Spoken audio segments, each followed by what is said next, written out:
So we just finished up with our tour on the Sea of Galilee. You can probably hear the waves crashing behind me. It was absolutely beautiful. We somehow accidentally crashed with a big tour group. They were recalling the stories of Jesus when Jesus was walking on the water. And it was just surreal, honestly, to be out on the boat. And we were in a pretty big boat and it's considered calm today. The waves, honestly, were really rocking the boat. So I can only imagine during Jesus's time when he was walking on the water and when the storm happened, how insane that would have been. So cool to be here. There's also a bunch of museums with boats from Jesus's time, as well as some other artifacts. So we're gonna walk around, check out all the museums that are here in the area. The Sea of Galilee goes by a lot of names. It's also called Kinneret Lake, Tiberias Lake, so it goes by a lot of names, but most famously known for being the Sea of Galilee.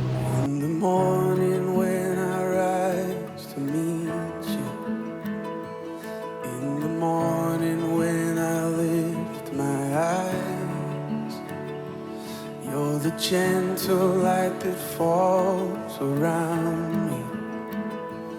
You're the first thought on my mind, and there our voices rise, all creation cries, singing out in endless hallelujah. From this moment on, join with heaven's song, singing out in endless hallelujah.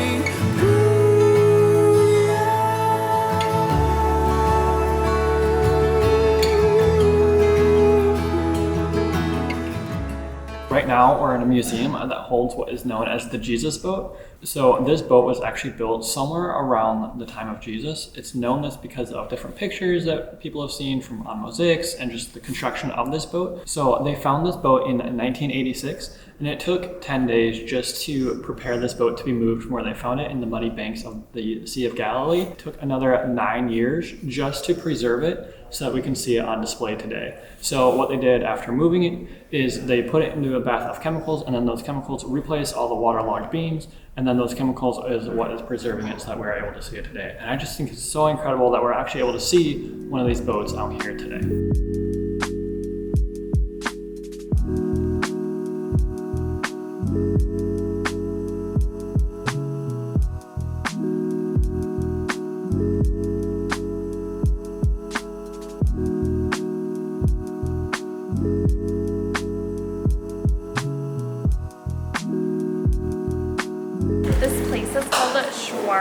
And it's just about 5 minutes down the road from the museum at the Sea of Galilee. Just happened upon it. I have a falafel sandwich. I'm so excited. Jordan got a chicken sandwich. The cost for both was $16, which is actually pretty good for Israel because we found Israel is being very spendy, especially coming from Egypt.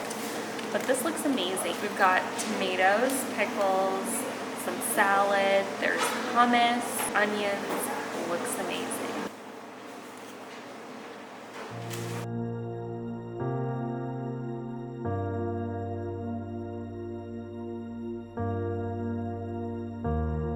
I touched the Jordan River, my namesake, as they say apparently.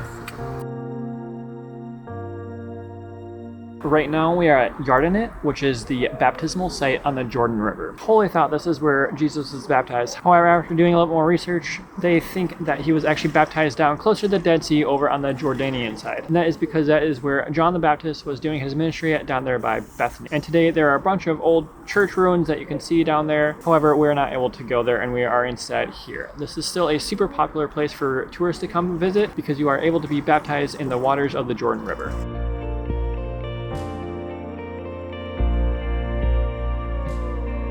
You can either buy a Jordan River water bottle that's filled for 19 shekels, or one that's empty for 8 shekels, and then just go fill it up on your own.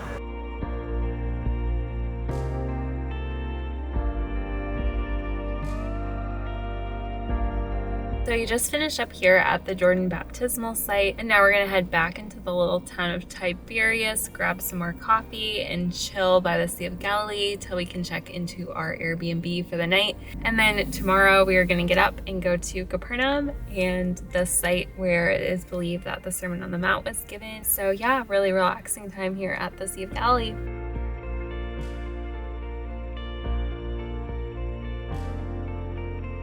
There's really three main parts to it. The first part is an old synagogue. Second part is a modern church built on top of an old church, built on top of the believed house of St. Peter.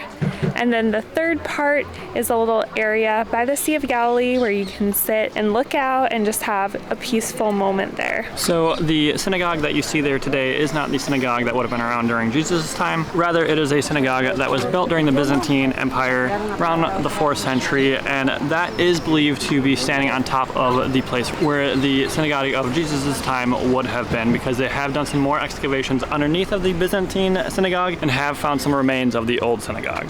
So very cool to be pretty much in the exact place where Jesus would have been doing a lot of learning and teaching as well. Next, we're going to a national park about 4 minutes away where we're hoping to grab some lunch. There's also different trails, so we're gonna go check out more of the area where Jesus probably would have been walking around in his time.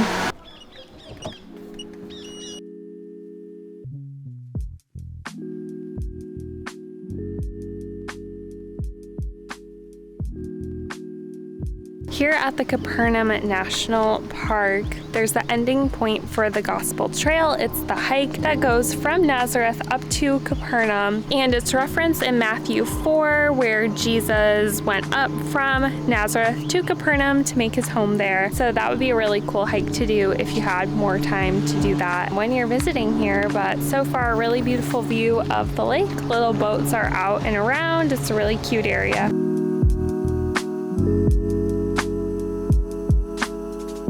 We are now at the Mount of Beatitudes. It's just a little ways down the road. It costs 30 shekels for us to drive in and park. If you walk in and park and you park out on the road, then it's 10 shekels per person. It's very sunny this afternoon. It's a beautiful garden, lots of birds, and it looks like a little chapel out here. This is where Jesus preached the Sermon on the Mount. So it's a very special site, and it feels honestly pretty surreal to be here.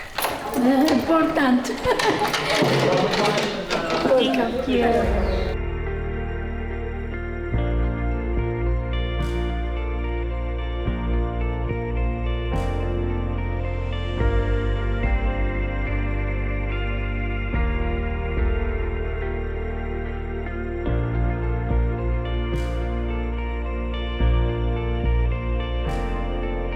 You can currently hear parrots squawking above us. I had no idea there would be parrots here. They're bright green. They're really hard to catch on camera, but they're flying around, which is really cool and unexpected.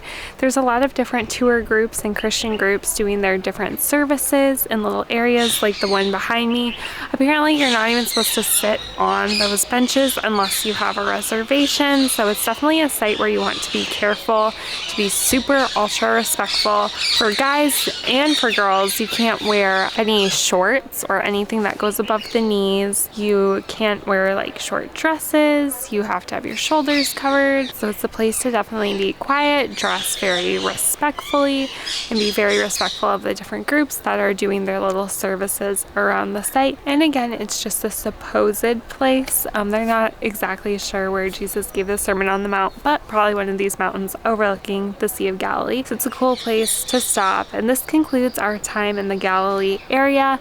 We're now going to head over to Jerusalem. So stay tuned as we're spending a lot of time exploring the holiest city in the world. So we will see you there.